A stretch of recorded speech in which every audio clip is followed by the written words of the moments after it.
வணக்கம். முக்தாவின் பிரேம விலாசத்தில் உங்களெல்லாம் சந்திக்கிறதுல ரொம்ப மகிழ்ச்சி. ரொம்ப விரும்பி நான் பண்ணுற ஒரு ப்ரோக்ராமாகவே நான் நினைக்கிறேன். இதை ஒவ்வொரு நாளும் இதை பற்றி இப்படி பண்ணணும் அப்படி பண்ணணுங்கிறதெல்லாம் நான் யோசிச்சுட்டு எனக்கு தெரிஞ்ச விஷயங்களெல்லாம் நான் பகிர்ந்துக்கிறேன்.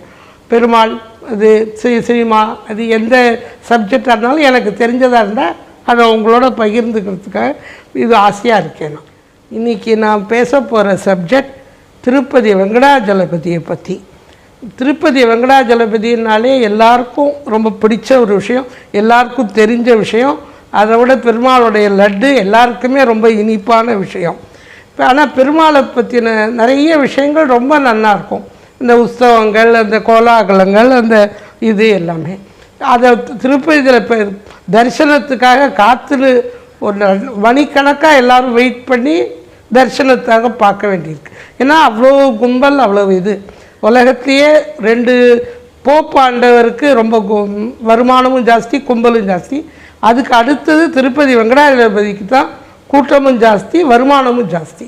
அந்த மாதிரியான ஒரு புகழ் வாய்ந்த மக்களுக்கு எல்லா அருளும் புரியக்கூடிய ஒரு பெருமாள். அவற்றை உற்சவங்களில் ஒரு உற்சவம் ஒரு வினோதமான உற்சவம். அது ரொம்ப பேருக்கு அதை பற்றி தெரிஞ்சிருக்கிறதுக்கு நியாயம் இல்லை.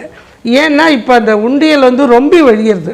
இது உண்டியலில் குறைஞ்சா நடக்கிற உற்சவம். உண்டியலில் ஒரு பர்டிகுலர் ஒரு 10,000ன்னு வச்சுட்டோம்னா அந்த 10,000த்துக்கு குறையிறதுனா தான் இந்த உற்சவம் பண்ணுவாள். அதுக்கு உண்டான சான்ஸே இல்லை. இப்போ நிறைய உண்டியலில் எக்கச்சக்கமாக கோடிக்கணக்கில் அவள் ஸ்கூலில் அவள் கட்டி, காலேஜஸ் கட்டி, சத்திரங்கள் கட்டி, அங்கே இதில் பெருமாள் தங்கறதுக்கு விடுதிகள் கட்டி எல்லாம் பண்ணி பஸ்ஸெல்லாம் போட்டு இது பண்ணி ரோடெல்லாம் சரி பண்ணி எல்லாம் பண்ணுற அளவுக்கு அவருக்கு எக்கச்சக்கமாக இப்போ பணம் வந்துருக்கு, நிறைய இருக்குது. அதனால் இந்த வினோதமான இந்த உற்சவத்தை நீங்கள் தெரிஞ்சுக்கிறணும்னு நான் ஆசைப்பட்றேன். அவ்வளோதான். அது ரொம்ப வேடிக்கையாக இருந்தது. எனக்கு ரொம்ப இதாக இருந்தது.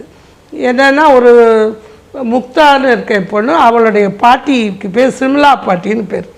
அந்த பாட்டியை நான் பார்க்கச்ச, அந்த பாட்டி பெருமாளை பற்றி நாங்கள் ஏதோ பேசிச்சேன். இந்த பாட்டி சொன்னான், நான் திருப்பதிக்கு சின்ன பசங்களை ஆயிடுச்சுன்னு மொட்டை அடிக்க போயிருந்தேன்.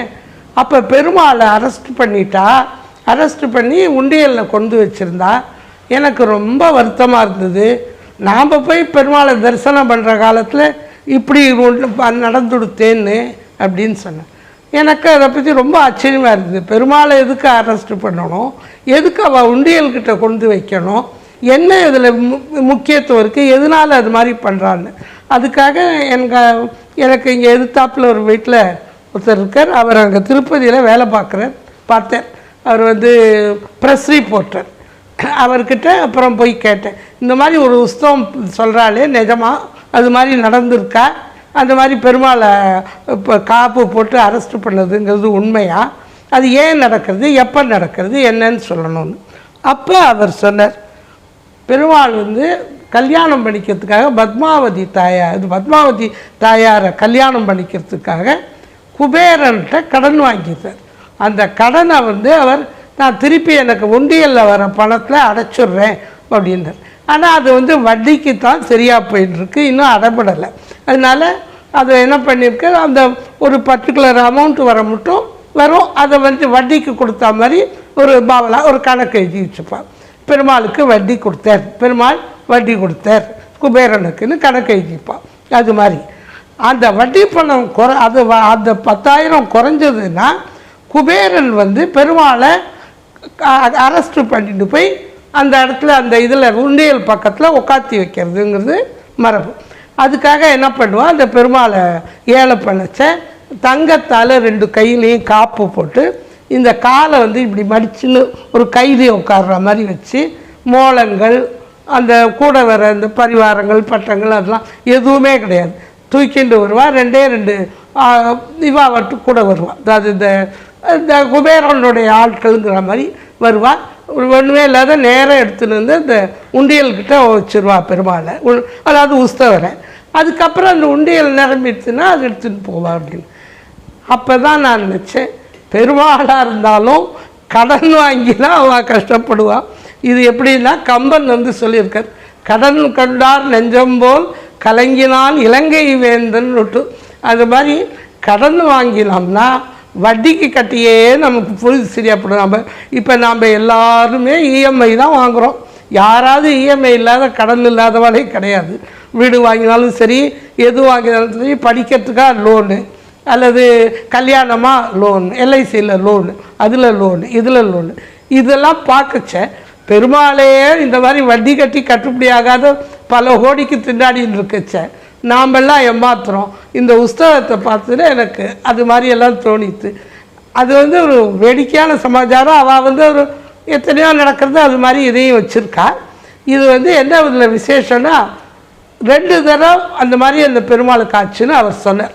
அந்த இவர் எப்போ அப்படின்னா, ஒன்று இந்த செகண்ட் வேர்ல்டு வரும்போது ஜப்பான்காரன் மெட்ராஸில் குண்டு போட போகிறான் அப்படிங்கிறது தெரிஞ்ச உடனே எல்லோரும் ஊரை விட்டு காலி பண்ணிக்கிட்டான். அப்போ திருப்பதியில் கூட்டமே இல்லை. ஸோ அப்போ இந்த மாதிரி பெருமாளை அரெஸ்ட் பண்ணி கொண்டு வச்சு அந்த உற்சவம் பண்ணான். அதுக்கப்புறம் என்டி ராமராவுக்கு ஏதோ என்ன அரசியலில் என்னன்னு தெரியல, பட் என்டி ராமராவ் அவளுக்கெல்லாம் அப்படியே தெய்வம் மாதிரி. அவர் ராமராவ் வேஷம் போட்டாலும் சரி, கிருஷ்ணன் வேஷம் போட்டாலும் சரி, ரொம்ப பொருத்தமாக இருக்கும். அதனால் தெலுங்கு தேசத்தில் அவர் ஒரு மகா இது மாதிரி அவருக்கு அவளை நினச்சி சந்தோஷப்பட மாதிரி நினைக்குப்பா என்டி ராமராவை. அந்த மாதிரி என்டி ராமராவை இந்திரா தேவி ஏதோ ஒரு அரசியல் இதனால் அரெஸ்ட் பண்ணிட்டான். அப்போ அப்படியே ஸ்தம்பிச்சு போயிடுத்து அந்த ஆந்திரா எல்லாமே. அதனால அன்றைக்கி யாருமே பெருமாள் சேவிக்க வரல, உண்டியலில் பணமும் விழலை. ஸோ பெருமாளையும் அரெஸ்ட் பண்ணி அந்த உண்டியல் பக்கத்தில் வச்சுருந்துருக்கா. அப்புறம் சரியாக போயிடுத்து எடுத்துன்னு போயிட்டான். இதை ஹிந்துவில் அந்த காலத்தில் அப்போவே அது போட்டிருக்கான். அதாவது இந்திரா காந்தி அரெஸ்ட் பண்ண உடனே ஹிந்து பத்திரிகையில் மறுநாள் இந்த மாதிரி திருப்பதியில் வர உண்டியலுக்கு பணம் வராததுனால பெருமாள் இந்த மாதிரியான உற்சவத்தை பண்ணான் அப்படின்னு. இது சும்மா அவங்க எல்லாருக்கும் ஒரு நியூஸாக தெரிஞ்சுக்கலாம். பெருமாளை பற்றி நிறைய இருக்குது. பெருமாளை பற்றி சொல்கிறதுக்கு எத்தனையோ இருக்குது. அவர் குலசேகர ஆழ்வார் நான் படியாய் கிடந்தவன் பவழவாய் காண்பேனேன்னர், அதெல்லாமும் இருக்குது. எவ்வளவோ இருக்குது. அந்த காலத்தில் ராமானுஜர் அப்படி நடந்து போய் முட்டிதே போயிருக்கார். அந்த மாதிரி எல்லாம் முட்டி வழியாக நடந்தால் கால் பாதம் படக்கூடாதுங்கிறதுனால முட்டியாலேயே படியேறி எல்லாம் போயிருக்கார். அந்த மாதிரி நிறைய விஷயங்கள் எக்கச்சக்கமாக இருக்கும் பெருமாளுக்கு. இப்போ கூட்டமான கூட்டம் சேவிக்கிறதுக்கே ஆன்லைனில் புக் பண்ணணும், அந்த டயத்துக்கு போகணும், அந்த மாதிரி எல்லாம் மேலே இப்போ அவர் இருக்கார். அதனால் இப்போ அவரை யாரும் அரெஸ்டெல்லாம் பண்ணலை, பண்ணவும் முடியாது இப்போ, ஏன்னா அதிக வருமானம் இருக்குது. பட் அதுலேருந்து மக்களுக்கு ஒரு நியூஸ் என்னென்னா, கடன்லாம் வாங்காத எல்லோரும் இருக்கிறத வச்சுட்டு சந்தோஷமாக அதை செலவழிச்சுட்டு பண்ணுங்க. கடன் வாங்கிச்சு யோசிக்குவோம், இதை நம்மளால் திருப்பி கொடுக்க முடியுமா என்ன ஏதுங்கிறது. எனக்கு ரொம்ப பிடிச்ச பெருமாள் திருப்பதி பெருமாள். எது வேண்டின்றாலும் நடக்கும். எங்கள் ஹஸ்பண்ட் எப்போவும் படம் ரிலீஸுக்கு முன்னாடி திருப்பதிக்கு போயிட்டு அந்த பொட்டியெல்லாம் வச்சுட்டு வருவேன். படம் ரிலீஸ் ஆகி ரொம்ப நல்லா ஓடின உடனே நாங்கள் எல்லாருமே நடந்து தான் போவோம். மேலே படியேறி அந்த நடப்பாதை இருக்கே அது வழியாக நடந்து தான் போவோம். வரைச்ச காரில் வந்துடுவோம். போகச்சே இந்த காரை அங்கே இதில் இறக்கி விட்டுடுவோம். அந்த அலிப்பரின்னு அது ஒரு இடம், அந்த இடத்துல இறக்கி விட்டுடுவோம். அவன் காரில் எடுத்துன்னு மேலே போயிடுவோம் டிரைவர். நாங்கள் வரைச்ச காரில் வந்துடுவோம். ஒரு தரமும் இவர் படம் நல்லா போச்சுன்னா மொட்டை அடிச்சுப்பேன். அதுக்கப்புறம் அது ஒரு 7-8 தடவை இவர் அடிச்சுன்னு இருக்கார். அந்த மாதிரி படம் மொட்டை அடிச்சுப்பார். அதுக்கு கலாட்டா பண்ணுவார். அதாவது இப்போ சிவாஜி கணேசன் மாதிரி அவர், ஏன்பா ராமசாமி படம் நல்லா போச்சுன்னா அதுக்கு எதுக்கு உன் தம்பி தலையை போய் மொட்டை அடிக்கிறேன், ப்ரொடியூசர் நீ தானே மொட்டை அடிச்சுக்கணும் அப்படிம்பார். அவருக்கு ஒரே பயம், தனக்கு அழகாக தலைமையிலெல்லாம் இருக்குது அதெல்லாம் போய்டுன்னுட்டும் அவன் அண்ணாக்கு. இன்னொன்று நான் இல்லை, அவன் தான் வேண்டின்டான், அவன் ஒய்ஃபு தான் வேண்டின்னு இருப்போம் அப்படின்னு கலாட்டா பண்ணுவார். அதனால் இவர் தான் போய் மொட்டை அடிச்சுப்பார். 7 தடவை கிட்டத்தட்ட மொட்டை அடிச்சுருக்கார். இந்த வீடியோவை பார்த்துட்டு பிடிச்சிருக்கோம், எல்லாருக்கும் பிடிச்சிருக்கோம். அதை பற்றி நிறைய கமெண்ட்ஸ் எல்லாம் கொடுங்க. நீங்கள் உங்கள் லைஃப்பில் இந்த புஸ்தகத்தை உங்களால் பார்க்கவே முடியாது. பட் அது நீங்கள் கற்பனையில் எப்படி இருக்கும், பெருமாளை இந்த மாதிரி தங்க காப்பு வச்சு கொண்டு வச்சுருந்தா இப்படி இருக்குன்னு யோஜனை பண்ணிவிட்டு அதில் பார்த்துக்கோங்க. தேங்க்யூ.